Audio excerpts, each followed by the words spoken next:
Hello and welcome to the Ramen Profitable Podcast. My name is Atish Mazumdar and I'm here with my co-pilot, the great and powerful Chris Scott. And this is the podcast about testing out your ideas, taking your first steps, and really overcoming those obstacles on the way to entrepreneurship. Enjoy. Okay, so I know I just sent you that Paul Graham essay, right? Yeah, you did.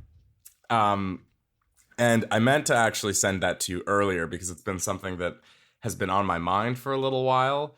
And I wanted to kind of get your thoughts on it because while I do think that Paul Graham is a very, very sharp guy, he writes a lot of essays that I'm a big fan of.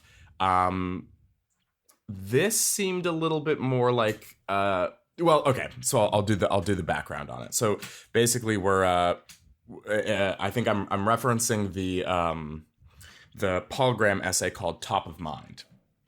And in it, he basically talks about how that unique phenomena that's, I think in psychology, they call it the breakthrough moment or the aha moment or something like that. Like that's the colloquial term for it.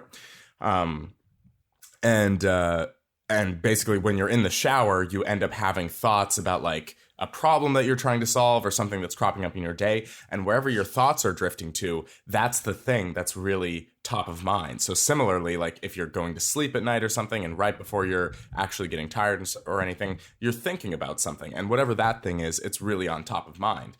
And so what Paul Graham says in his essay is he's a serial entrepreneur. He's a serial like startup guy. He's known for Y Combinator, which is basically like the what do they call that? An incubator for startups? I think it's incubator. It's called an incubator, right? Where you basically get guidance and mentorship from other startup folks, and so there's like several startups all working together. I think that's what it's called. Yeah, it's called an incubator. So that's ultimately what you and I should be doing. Let's forget making our own product. It's like we should really just be taking in people even younger than us, telling us how to do stuff, and then make 10% off all of them. But that's a whole different thing. But so what he was saying in the essay basically is like that he was very good at problem solving and doing all these things that were actually very necessary for the startup. But then as soon as it came down to fundraising or making money for the startup, that would then be the only thing that was on his mind. And he was no longer a good asset for the business for like creative problem solving on the product or on the service or anything like that, because now all that was at the top of his mind was the fundraising piece of it. So he would just be, all he could do was solve problems on the fundraising and the money side, but he actually wasn't useful in, fixing the product or getting it to the next level or anything like that. And so I think essentially what he's saying is something that's very similar to what's going on in psychology fairly recently and neuroscience, which is basically the idea that multitasking is bad, evil. Yeah, exactly. Like multitasking basically, like the psychologists of today are basically saying that multitasking doesn't really exist. Multitasking is you being distracted and not giving your full cognitive attention to any one thing. And so you're actually reducing your output or your, whatever. Now, whether or not that's actually true, I don't know. You know what I mean? But so that's kind of what I wanted to pick your brain about today, because you used to hold basically all the responsibilities of Elephant Scout, right? Like you used to be both or not both, but you used to be writing your own features. You'd be directing your own features. You'd be marketing your own features. You'd be looking for venues to do events at and stuff like that, or like scouting events. You'd be casting. You'd be, all this different kind of stuff. And now to some degree or another, maybe a little less now because of COVID times, but you started developing a team and kind of having not people like not reporting to you. That's kind of the wrong phrase, but like you started a decentralized command, right? Like right. I started to delegate some tasks to other people to lighten the load. Right. So what I kind of wanted to, just from a general sense, have you felt that you maybe were overburdened when you started and you were kind of just doing everything individually? Or, and here's kind of the thing that, how this kind of pertains to me is that I have a really hard time giving out parts of ownership. You know what I mean? Like I like to own the whole task and the whole project because then I can know that it's being done to a certain standard. I also know that my kind of vision is I have integrity to the vision and all that kind of stuff. But just from the basics, do you feel like you were multitasking effectively back when you were just doing all this stuff yourself? And do you think that that's improved by getting a team, or what are your thoughts surrounding that? I think the part about delegating tasks is you have to have the right team members on board to actually live up to your expectations. It's kind of like when Dave Grohl started Foo Fighters and he spent forever trying to find a drummer because he's like the greatest drummer in the world, apparently. Dave Grohl is? So, yeah, because he used to be Nirvana's drummer. Yeah. Yeah, so I think that he spent a long time trying to find a drummer to live up to his expectations of what a drummer should be because of what he brought to the table in Nirvana. So that's something I didn't really think about when I was first bringing on people to the team. Yeah. Just like I have a standard that needs to be met by whomever comes on board. And so if someone can meet that level on their own, that means I can actually let go of it just a little bit. I can set them in the right direction, and I know they'll get to where I want them to be in any amount of time that we set, the set amount of time. But the flip side of it is like there's people you want to work with that just kind of suck. They're like well-intentioned. They're fun people to be around, but they kind of suck at doing whatever job you need them to do. And it's just frustrating because like you want to work with them, but then you end up working twice as hard because you get to show them what needs to be done. And then they never really take their own initiative, or they're not really self-motivated they're not as invested in the grand scope of things because in your head, it's the most serious thing in the world, but to them, it's just something fun to do on the side. Right, exactly. That was something that that was a very recent development for Flow Roll, in a sense, was that I was talking to a really close friend of mine, and they're just excited of the idea of doing something outside of the 9 to 5. You know what I mean? Like they're just excited to have like some kind of project or something like that. So the idea of working on something like that was really interesting.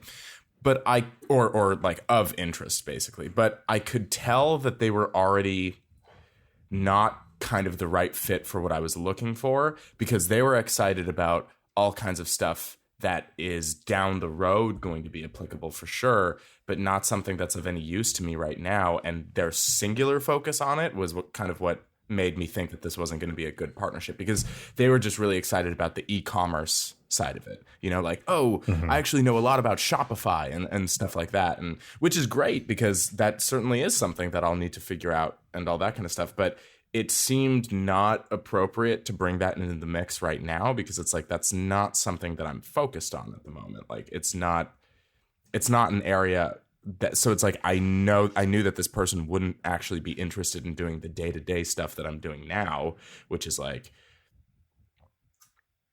basically running a lab out of my kitchen and like, trying to basically build up a long-standing, like I'm trying to do stuff by the month now. So like build formulations by the month. And then that way, because I'm standardizing now, like I'm keeping everything where it's at for the time being and just seeing how it pans out from here.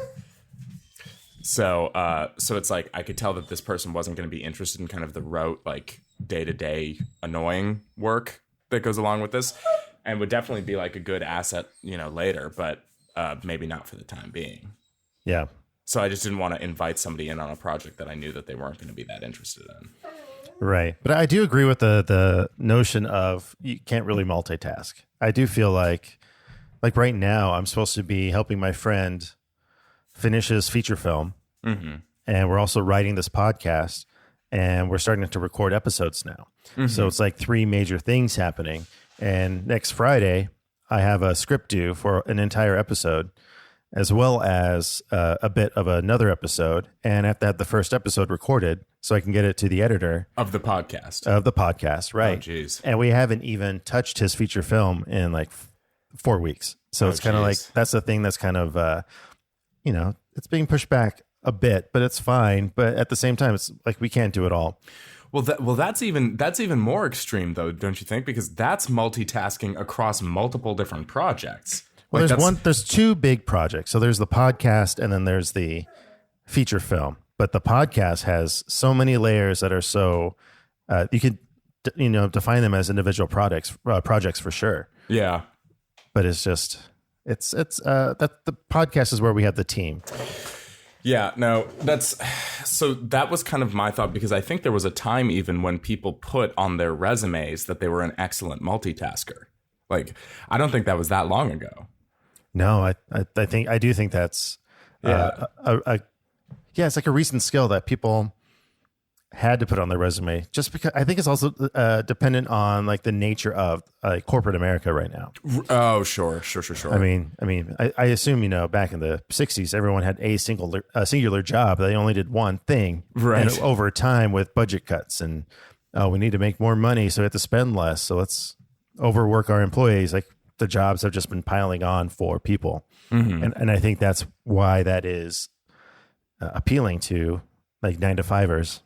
Someone that's good at multitasking. But in actuality, I think if you're just working for yourself, you should kind of focus a little bit. Yeah.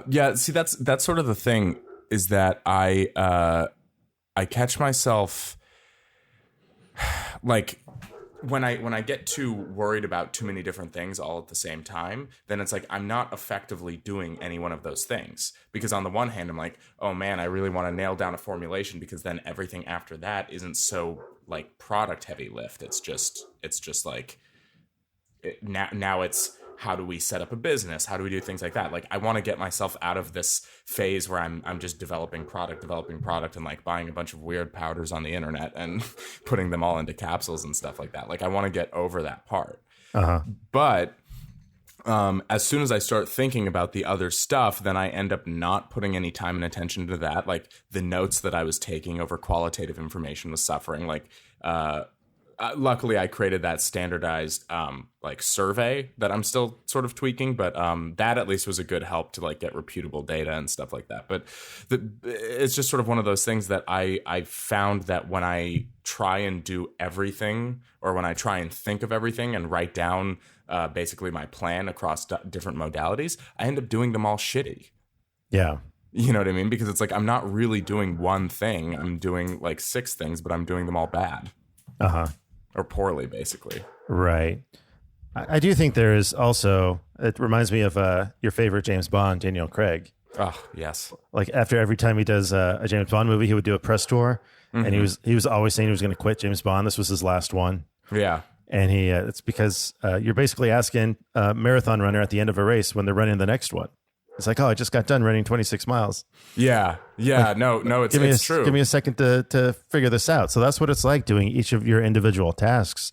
Like, it takes a lot out of you when you're trying to figure it out, when you're trying to build your formula, when you're trying to build your marketing plan, your business plan, anything that you're like, it takes a lot out of you, and trying and thinking to yourself, it's like, oh, I could take a break after the next one, I think is a little self-destructive. Yeah, exactly. It's just one of those things that,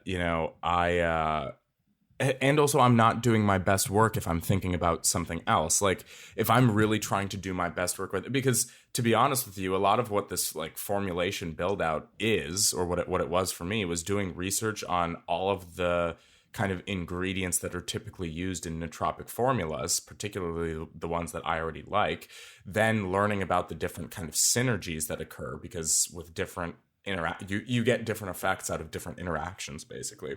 So then doing research into that, then doing kind of personal research, and I'm saying that in quotes because by personal research I mean I bought a bunch of stuff and then put it all together and started taking it personally. So that's research, so to speak. But that's all really hindered when, I start to think about like things like, and that like building a platform for people to buy stuff on, competitive intel. Like when I was looking at that Instagram account that came up for Brain Fuel or whatever with all the weird accent marks all over it, and like stuff like that, it precludes me from actually, like, I get what is that called when it's like a form of procrastination when the task ahead seems so large, so you just start to not do it. Procrastination? I mean, yeah, that too, but I think it's called something specifically. I don't know. Well, so to put it in short, you agree that multitasking isn't really a thing. So do you think it's pretty essential to start a team, or do you think things are doable as a team of one? I guess it depends on your approach, your timeline, your product, your business. I guess it all depends on that. If so, like with this podcast, I definitely wanted more people to be writers on it because it just is going to take forever to write something. But so we have 3 writers because we wanted to be done by January, and we started a couple months ago, and we have 2 episodes written with 8 on the schedule. So it's like we're falling a little behind on the writing part, but we had to learn how to how to write this type of podcast. It's a different medium. It's a different medium. Yeah, it's way different. So it was like we were learning something new. But now that we have it figured out, hopefully we can crank these out and keep the quality pretty high. So, but if let's say you're doing your product, what's most important with your product? It's probably the formulation, right? Right. If you don't have the formulation, yeah, and the effectiveness and the cost of it, like getting all those numbers figured out. And once you have that figured out, then you can plot out your train stops basically till you get to flow roll on Shopify on your Squarespace website. Well, exactly. And that was sort of the thing. And that's kind of why I'm prioritizing this side of it. And you absolutely hit the nail on the head. It's like the part that's important to me is actually at this juncture in time isn't about like margin analysis, because to be honest, I haven't really done that because I'm going to worry about what I'm going to charge for this product when I have a stable product. Like it doesn't matter as much to me to figure that part out until I have this kind of first step or this formulation step done. But I kind of get bogged down in those level of details when I think about like actual viability, because when I'm buying stuff in bulk, like I currently am, it does come into my mind that I'm like, some of these, like there's one particular item that is more expensive than all the rest. And so I consider sometimes that it's the gold flakes you're putting in. Right. It's the 24 karat gold flakes that just give it this great appearance. It doesn't do anything functionally, but it looks really nice. You're trying to make the Goldschlager of supplements. Yeah, exactly. The Goldschlager of supplements.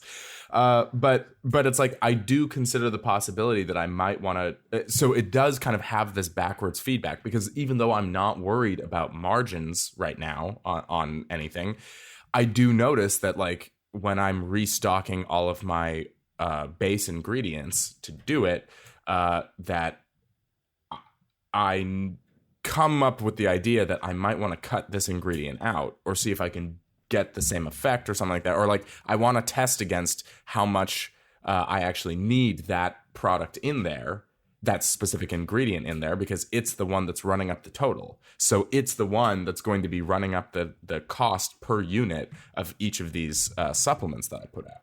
Right.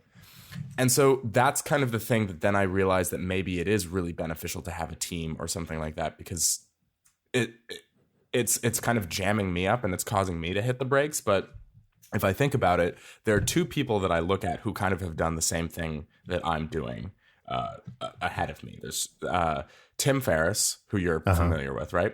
Yep. And like he put it, I never thought that I'd be like following this model, because I remember kind of reading it in 4-Hour Work Week.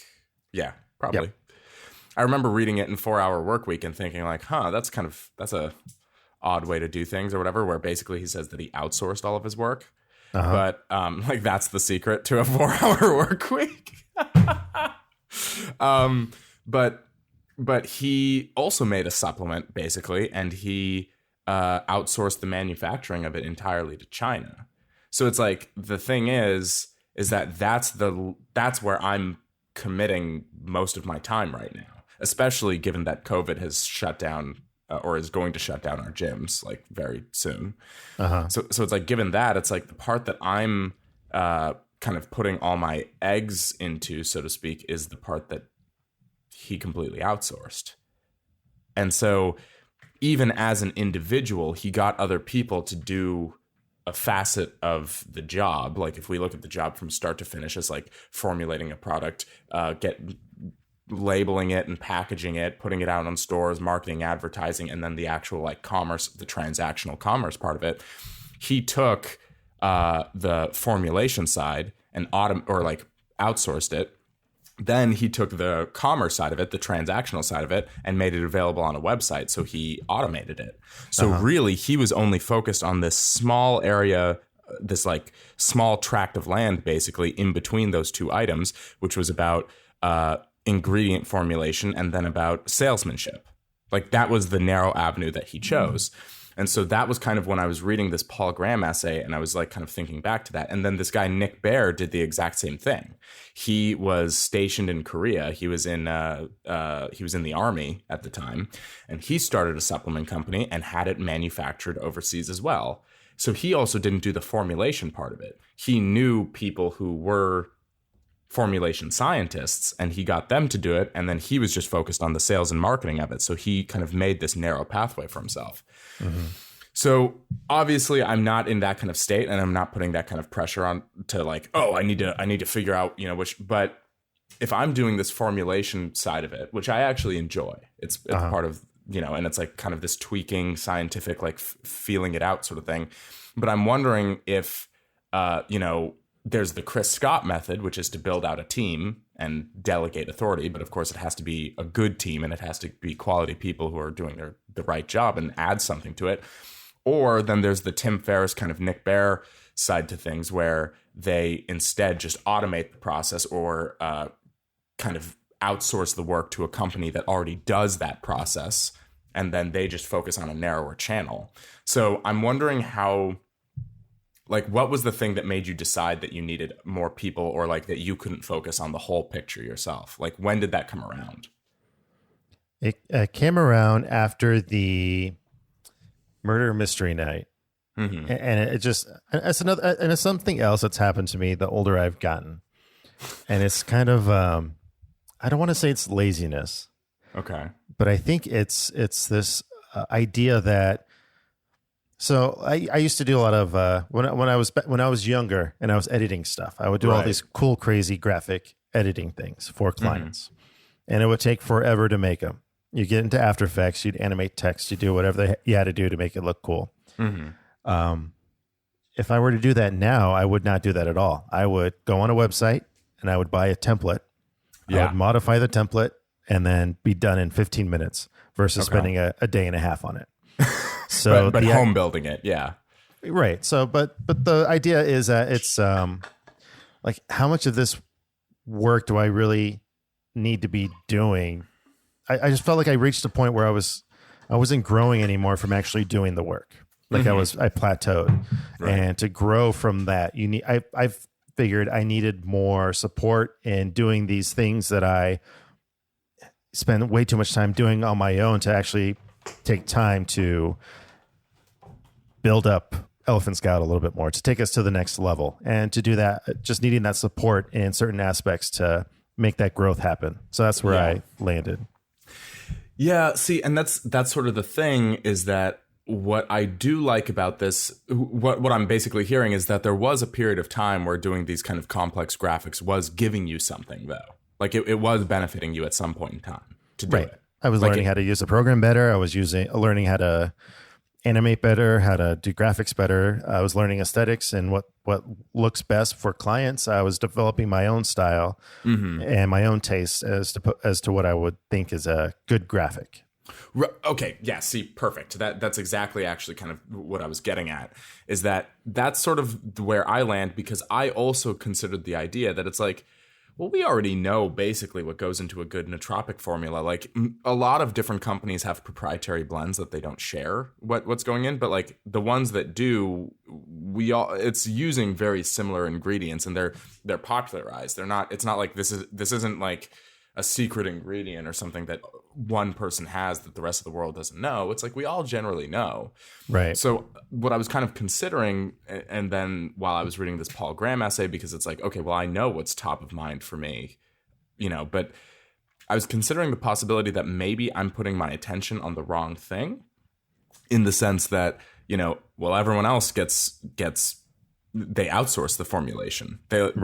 They get that done elsewhere. There's a lab somewhere that does it. You get this much stock for, whatever fees that they charge, or hourly, maybe, I'm not sure. But what I'm kind of rationalizing against that is that, well, this gives me a very intimate product knowledge. Like it's sort of how, you're not required to get tased to work at Taser or anything like that, but you do gain a very intimate knowledge of what the product is and how it functions and what it does when you get tased, right, so to speak. Oh, that's something we can maybe put on a little bonus content for the subscribers. Yeah, we could just put that clip on it on loop. Yeah, just put it's a 30-second clip of me getting tased. We could just have that over 10 minutes. Post it to the gram. Post it to the gram, you know it.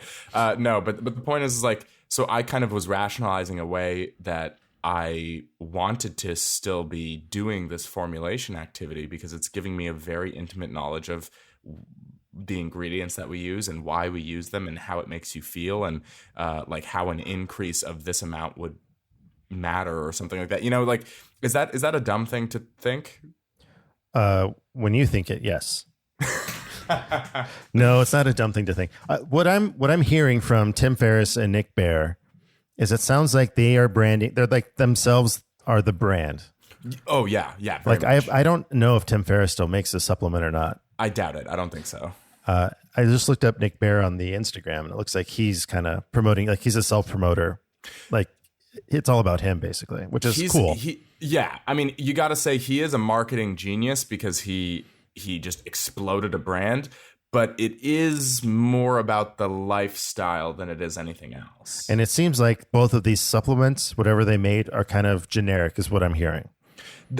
It's like, hey, here's ginkgo biloba with my name on it. That's what it sounds like it is. Right. Like, for instance, and I'm not knocking it at all. I think Nick Bare is great at business. He's also a phenomenal athlete and all this kind of stuff. But it's like when you look at his product line, it's protein powder.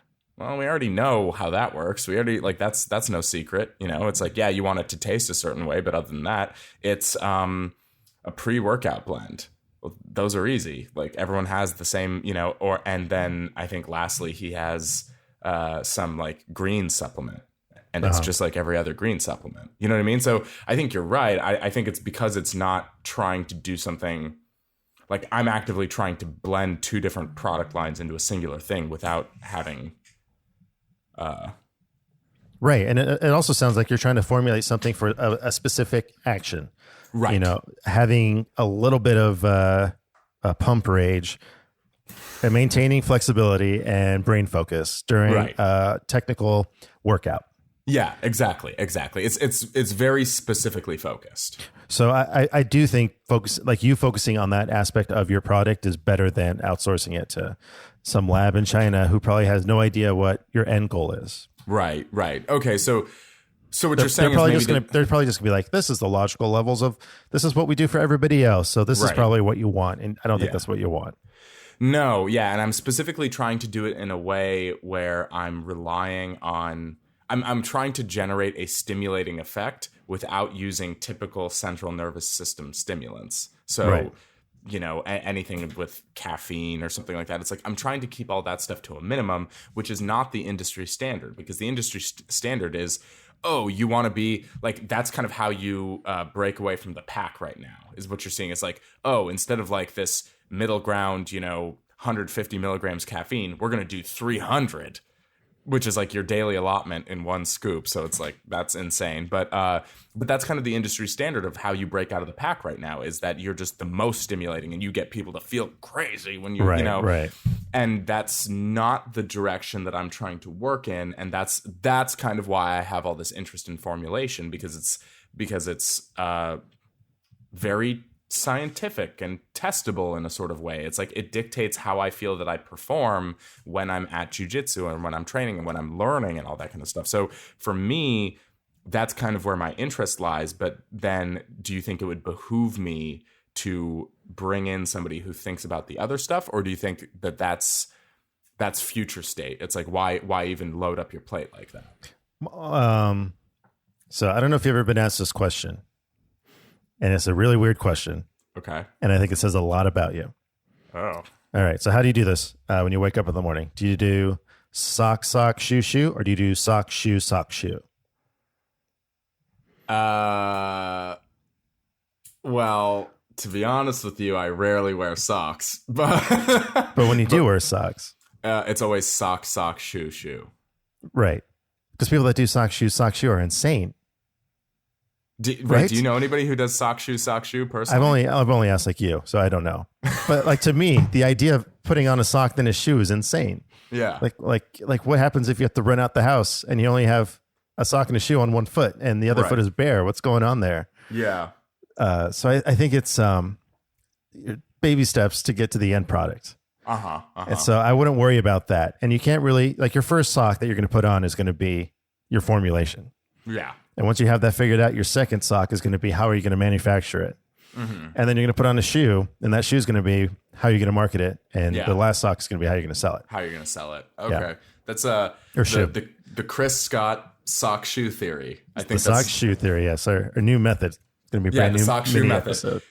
Oh, man, yeah. Well, because I forgot what task blasting was, now we just have to come up with more stuff. So that's good. Well, we'll revisit that one. But I do think there is this, because that's why when you meet people in, let's say, entrepreneur world, or when I meet people at film mixers, everybody has an idea. Everybody has a movie idea. They have a business idea. Mm-hmm. But what they don't have is the tenacity to stick with it and follow through with that idea to make it a thing.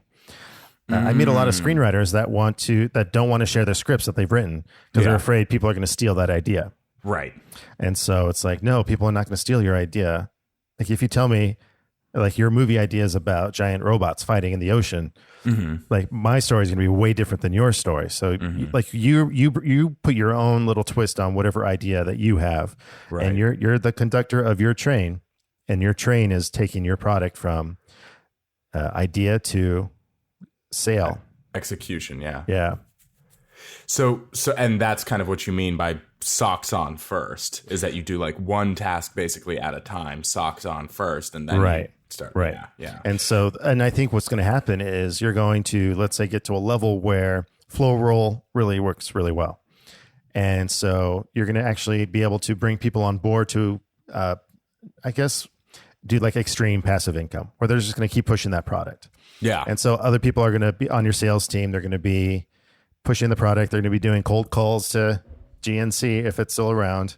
Yeah. Hopefully. And, push your product for you so you don't have to worry about that. Yeah. You're going to have people be in charge of watching your manufacturing and making sure orders are met and things are shipped on time. You're going to have someone to do that for you. And then if, let's say it's going super well, you have time to kind of take a breath for a minute and then maybe work on a new formula. So then you can focus on the part that you enjoy doing the most. Right. Yeah. So that way I don't have to be basically running uphill to do some other part of the job that maybe A, I wouldn't be doing as effectively, and B, isn't really where my interest lies. Right. And I think there's this thing, there's this like thing in entrepreneurship and like just America's dream, basically, where you just have to do it all at once, or like you have to get it done now. Right. And you have to constantly grow, and you have to be bigger every year. You have to just grow and grow and grow. Right. And it's, I think that's what's kind of put everybody in a weird funk lately. It's like, it's gotten to the point where only people at the top keep getting bigger while people at the bottom just can't even dream about reaching that level just because the gap is so wide. Yeah. And I think just taking time to do it your way at your pace, who cares if someone else thinks you should do Shopify? I mean, you might just do it on, I don't know, on a street fair. Who knows where you're going to sell your stuff? Or at a convention in Vegas. Yeah. Or at all the jiu-jitsu tournaments. They're just going to buy a booth and sell it there. I mean, so these are all things that have bounced around in my mind. That's for sure. Of course. And I think you should have those ideas, and I think you should write them down. Mm-hmm. But just you can't get there unless you have your formulation.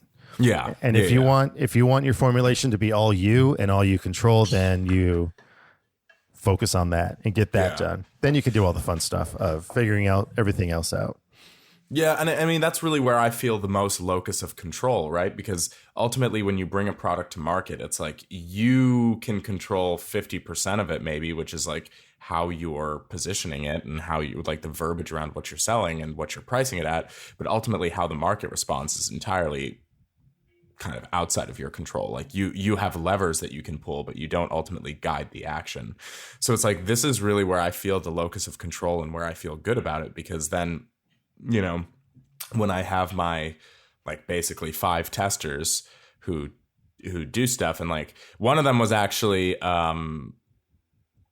it's like I didn't have anything necessarily to tie to it, or it would have been all like super qualitative or something like that. But we actually a jiu-jitsu tournament just happened here in Phoenix, which is like super. Everyone thought it was going to be canceled for good reason. Like it's a bad idea to do right now. It's a terrible idea right now. It's a super bad idea. So I didn't compete because I was like, that sounds sketchy to me, you know, like I don't want to get involved. But one of my testers, or one of my like routine testers, competed. And so I was kind of tempted to, you know, do something, but I knew that I was like, this would be the action of multitasking too much and stuff like that. Because already I was kind of thinking like, what a great PR opportunity. You know what I mean? It's like, what a great opportunity to just have something. Like it didn't have to be anything. I don't have to be selling right there because A, I don't have the product. B, I don't have anything like packaged in a good way. C, it's like, I can't even reputably say that it'll give the effects that are stated. It's like, it does for me, and it's been doing pretty well for the testers that I've had recently, but there's still a lot of stuff that we have to tweak with it, because specifically, one of my testers didn't tell me recently that he had like 3 cups of coffee before coming to practice. Okay. And then when we gave him the supplement, it was just like way too intense. Like he got pretty sick. Yeah. So did he die? Did you kill him? No. He just had too much of a like have you ever had way too much coffee? I don't. I guess it depends on the type of coffee. If I have like a coffee from like a different like roaster or something like that, then I can feel the jitters.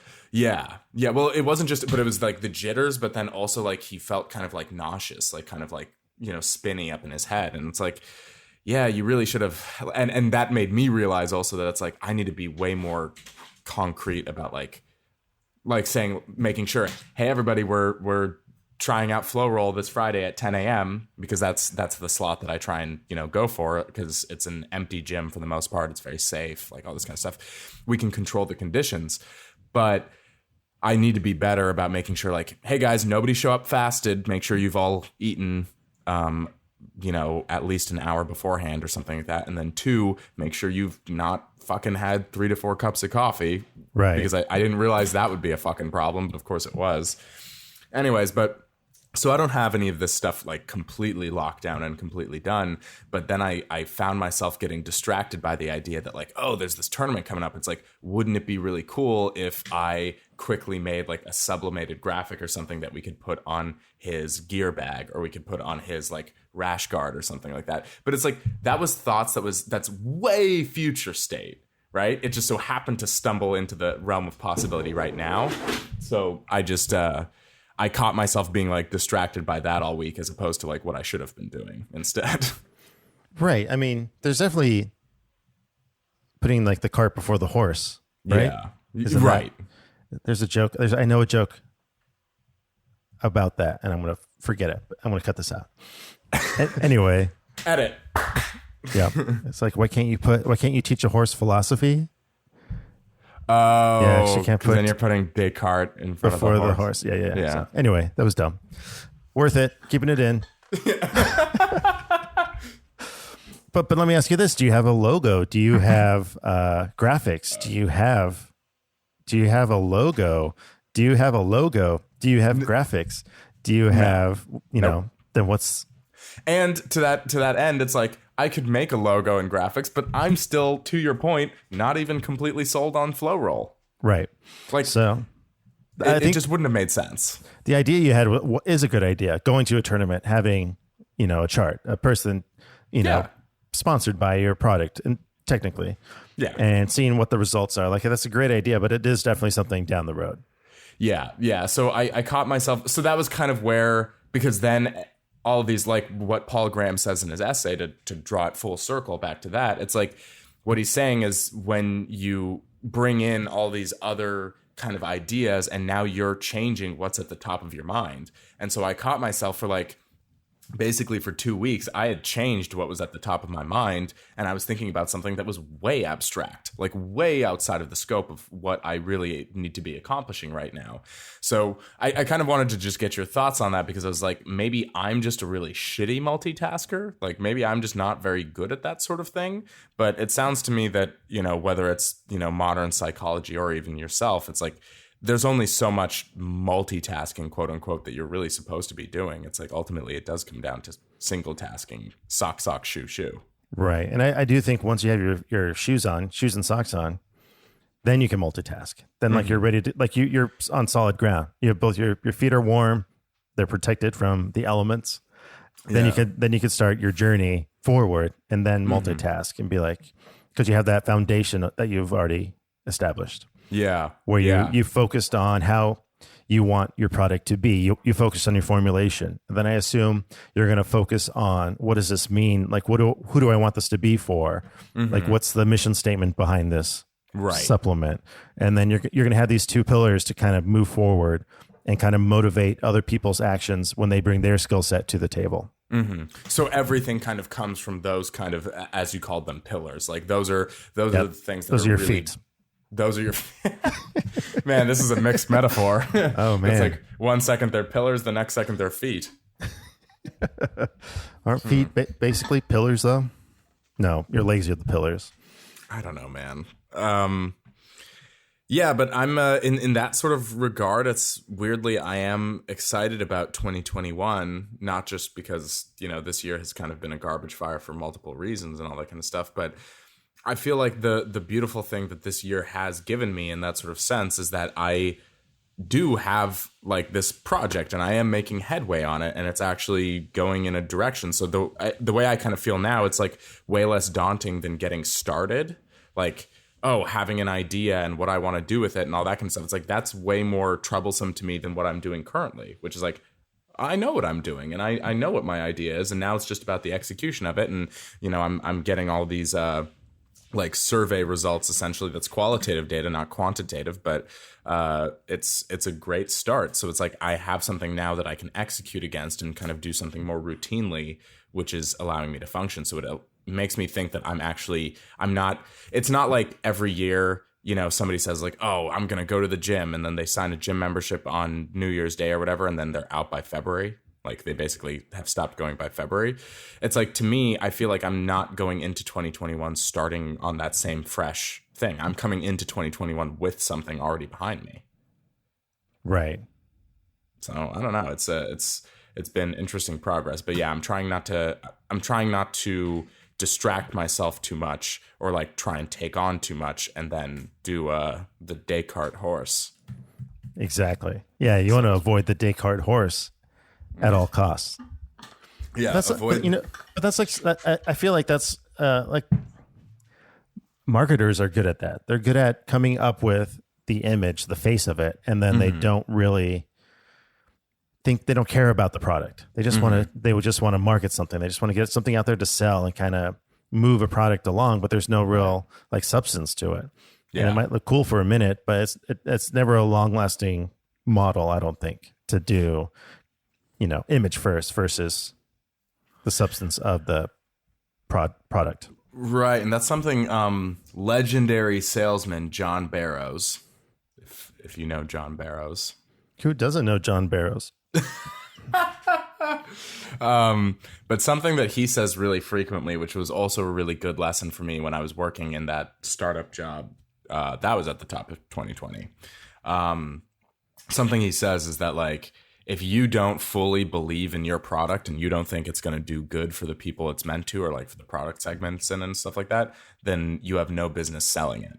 Right. And I think that kind of applies here, where it's like, I don't have any business trying to think about selling it currently or anything like that, because at this stage, I'm still like, I believe in the product and I think I can make it fucking great. Like, I think things that we're doing right now are really exciting, because it's like, what would be the film equivalent? Like, I guess the equivalent would be that, you know, we've done some table reads or something, and the synergy between the actors really seems good. Is that Right.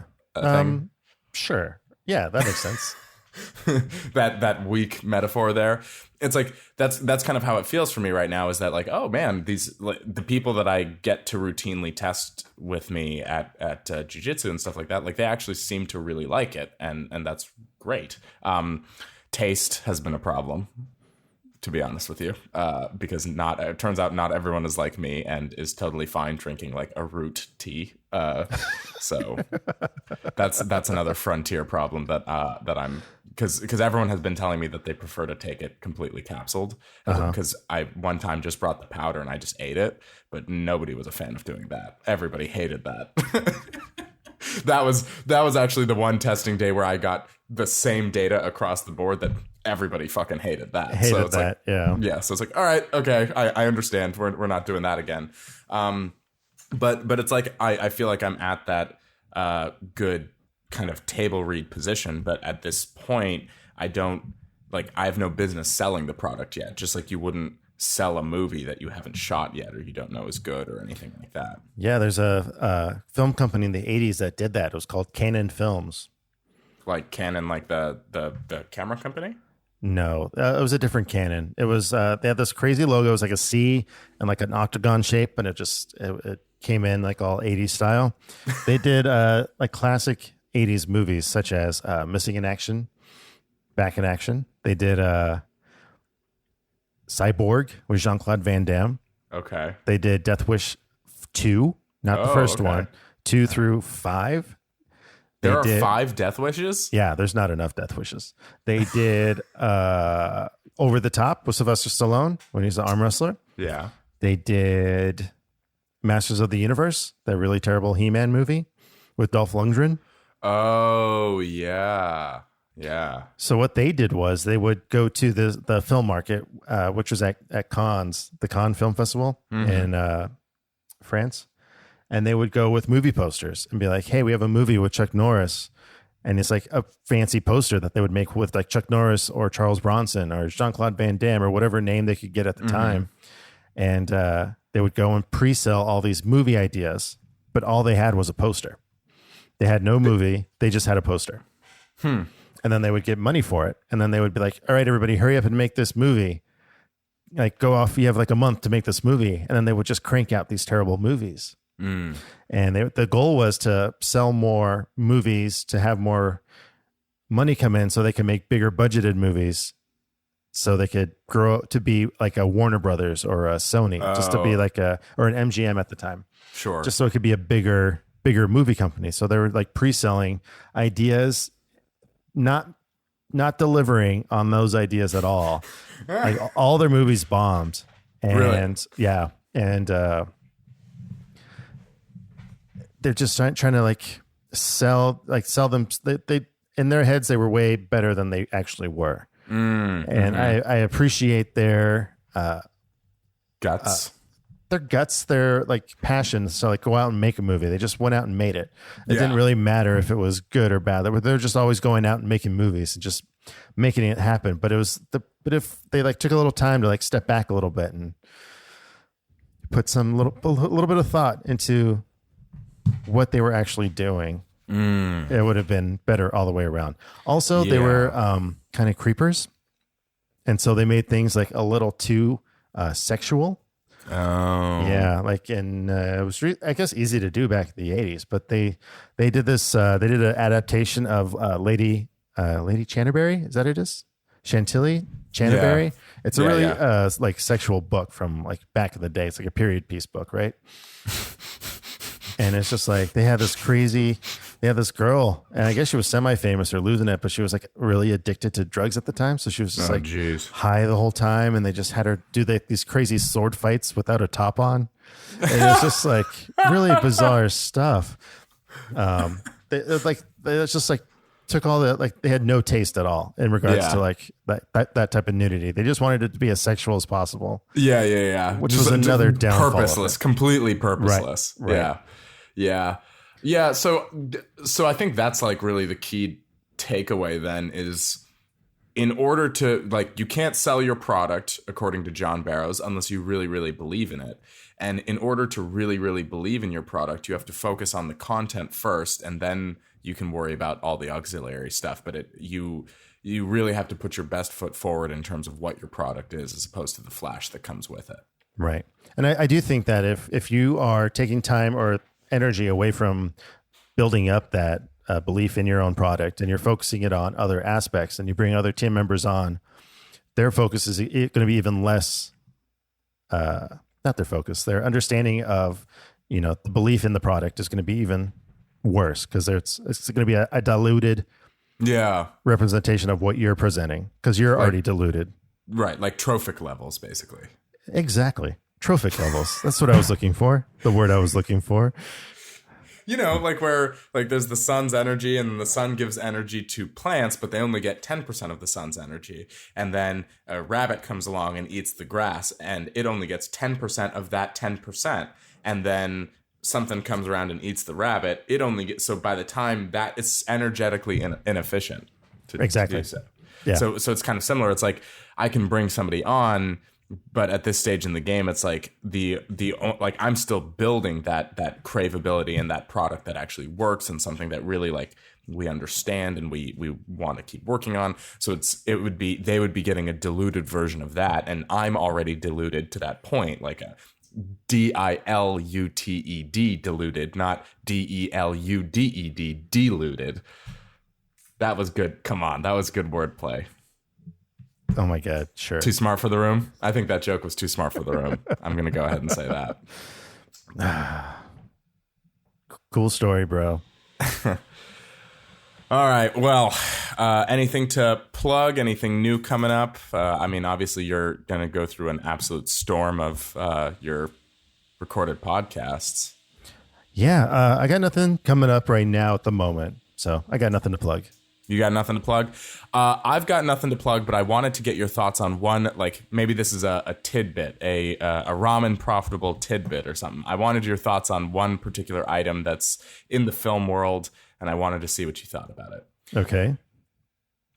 Evidently, Netflix is making a big play to try and buy No Time to Die, the Bond movie. Oh, really? Yeah.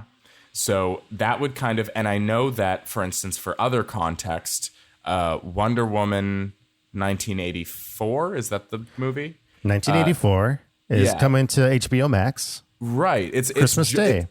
It's starting as a streaming, it's just immediately being streamed. So there was always a negative connotation during our time. Like, remember anything that went straight to VHS was basically thought of as a garbage movie. Like, it's the kind of movie that you would find in the VHS bin at Walmart. That's that huge like bucket that they have near the checkout. Yeah. It's like $3 DVDs. Yeah, exactly. So do you think that perception is being changed currently because of, basically the removal of the movie theater from viability currently? Do you think that perception has changed, and do you think we'll adopt well to direct to streaming, or do you think that it'll still hold the negative connotations of basically not being in the theater, so therefore it must not be high quality? I think that conception's been changing for the last couple of years, just with streaming, with all these platforms popping up, providing different ways to watch a movie. I do think what's really changed that perception is television doing quality TV shows versus bins at Walmart's. I don't know. I really don't know. Because a part of me wants to say that DVDs are never going to die, but they're basically dead now. I mean, basically movies are dead. But I'm not sure. See, here's I'll give you my thoughts, or like why I'm in one way I'm excited about the idea, because it's like, yeah, Netflix, No Time to Die was supposed to come out in April, and then it was supposed to come out in November, and now it's pushed out indefinitely because basically they don't want to release without an audience because they don't want to lose on it, essentially. So on the one hand, I'd be excited about the idea because I want to see the movie in a very like self-interested sort of way. I want to see the damn movie. It's one of the few franchises I actually care about, and so therefore I want to see it. And I think that they're taking the plot in a very unique, interesting way. They're bringing in new characters, which is fun, all that kind of stuff. But on the other hand, I'm too concerned that now if we make the flip to making this new movie available on Netflix, I still want movies to come out for theaters and to have these large theatrical releases and have trailers that come out that then you're like excitedly waiting for and stuff like that. And I am kind of nervous that maybe goes away if we start to release stuff on Netflix for immediate consumption.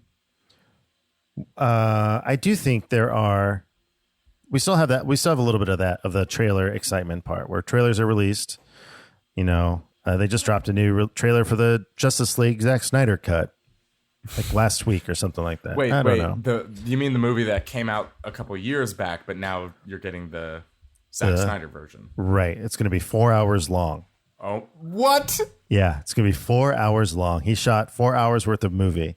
That's even worse than The Lord of the Rings. Stop it with that.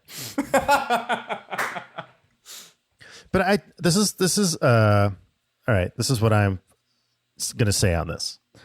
I do think that there are B movies and then there's like box office movies, right? Mm-hmm. And you can totally tell the difference between the two because people know who movie stars are. They know who are not movie stars anymore. Right. Like you can go out and watch a Bruce Willis movie now and it's just going to be garbage because he's going to be in the movie for 5 minutes and it's just going to be garbage. But if you watch an older Bruce Willis movie, it's going to be, could be good. Could be fun. Could be exciting. Like he's kind of like gotten old and cranky because he's probably like 70 now. It's interesting how like we don't have that anymore though. Like who are current day movie stars?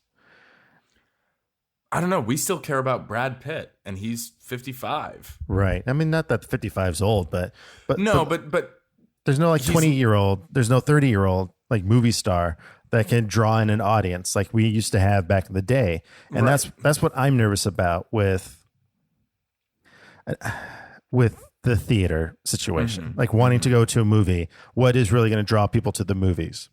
So when television first came out, and the only form of like movies was to go to actual movie theater. There was no TV, but when TV came out, there was like a huge dip in movie numbers because people had their own TVs at home to watch whatever they wanted or what was available on the 3 channels. So what they did at the movies was they made it a spectacle. They made it widescreen. Right. It was CinemaScope. It was like huge epics like Ben-Hur, and they just things you could only watch in the theaters. Yeah, you can watch in the theaters. I think we've reached the point where you can watch something just as good at home as you can in the theater. And there's like no, I don't know what the next new thing is going to be. It's definitely not 3D. No. Because that's come and gone multiple times. Yeah, 3D I feel like has come and gone 3 times. Once in the 80s, once in the 90s, and then once in the 2000s. Right. So we basically did it every decade, and none of those times was I really compelled by anything.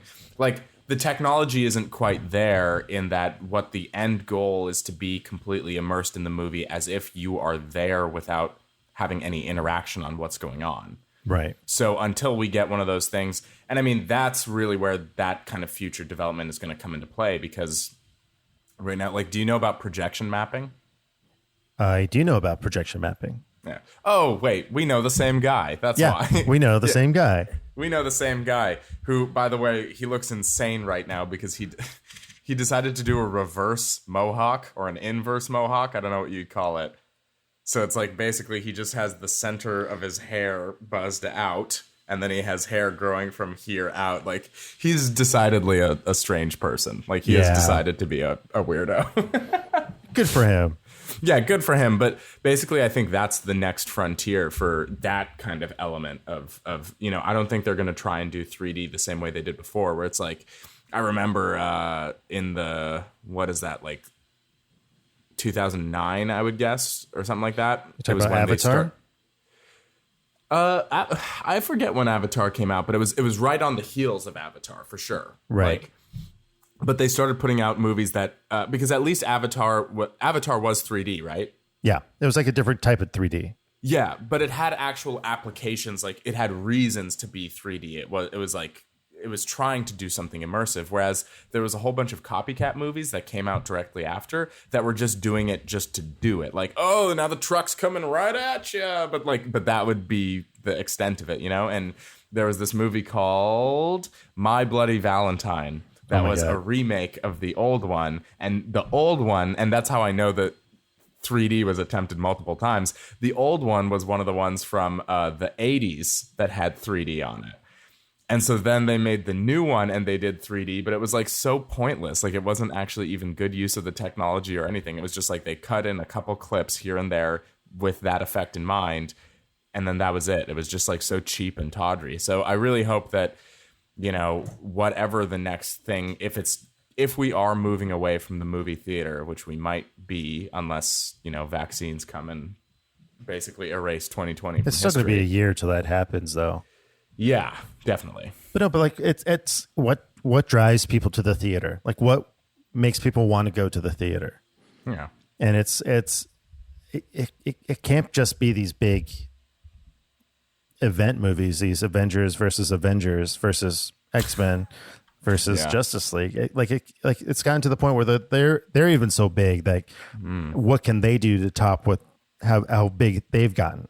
Mm-hmm. And this is my problem with America at the moment.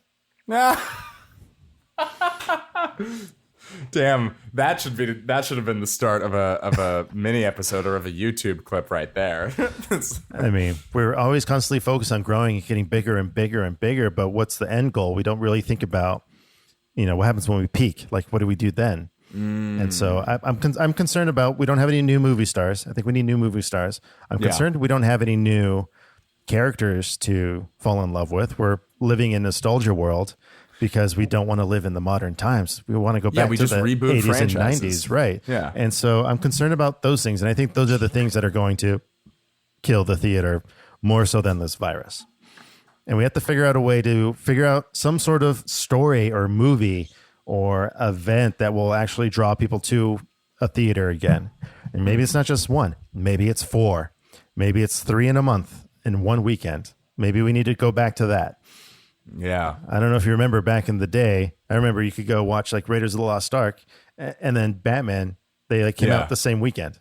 Yeah. It wasn't one a weekend like it is now, how they stagger everything.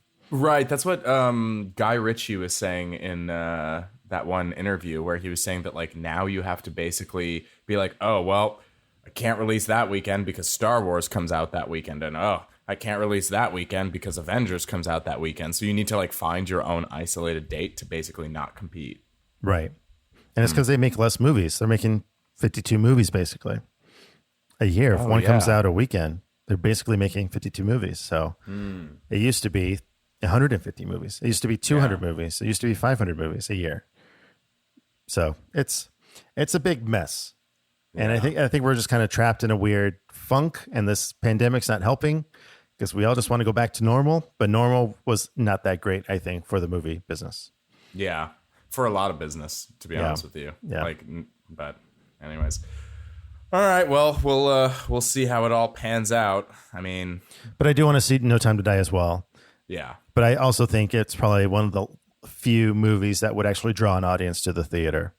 Yeah. With Daniel Craig and James Bond. So yeah, it's enough of a, like, James Bond, I think, is enough of a draw that it would still bring people out. I feel like, but then the problem is, for instance, like there was that really good thread that I thought like, what's the name of the guy who did Get Out and Jordan Peele?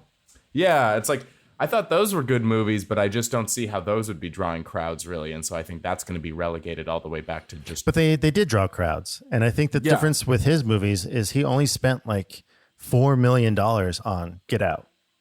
Really? Yeah, that's all he spent on that movie was $4 million. Relatively, that's not a big budget at all. No, I mean you compare it to.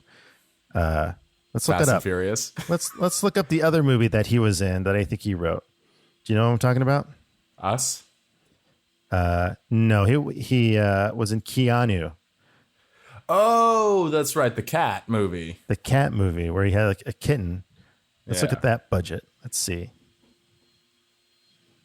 Where is it? They changed all the box office info too. So they spent 15 million on Keanu. They didn't make that much. It only made 20 million. I thought they spent more on Keanu. But I think that the thing I'm trying to say is we should spend less money making movies and make a more quality movie as opposed to like a quantity movie where we're spending $400 million and we have every actor in the world on it. It's like, Yeah. Yeah. I never understand those what are they called? Blockbuster? No, no, that I understand. Not anthology. It's an A word though. No, it's not an A word. It's an E word. Ensemble. Oh, the ensemble cast? Yeah. Like, so those movies that it's like, oh, it's all these famous people and it's Earth Day and they're all doing their stuff for Earth Day and then it turns out that all their plots are interconnected. You know those movies. Yeah, like or it's Labor Day. Right, exactly. And it's like, I never really got those and I never understood. Yeah, never seen like, any of them. Those have to be ludicrously expensive because it's like, oh, you've got Sandra Bullock and Jamie Foxx and Christopher Walken and, you know, whatever. It's like they just try and jam so many people into that movie. It's like your overhead off the top is enormous. They must make money if they kept doing it. Yeah, must have. All right, well, nothing to plug on my end. Chris Scott has nothing to plug on his end. We will catch you next time on Ramen Profitable.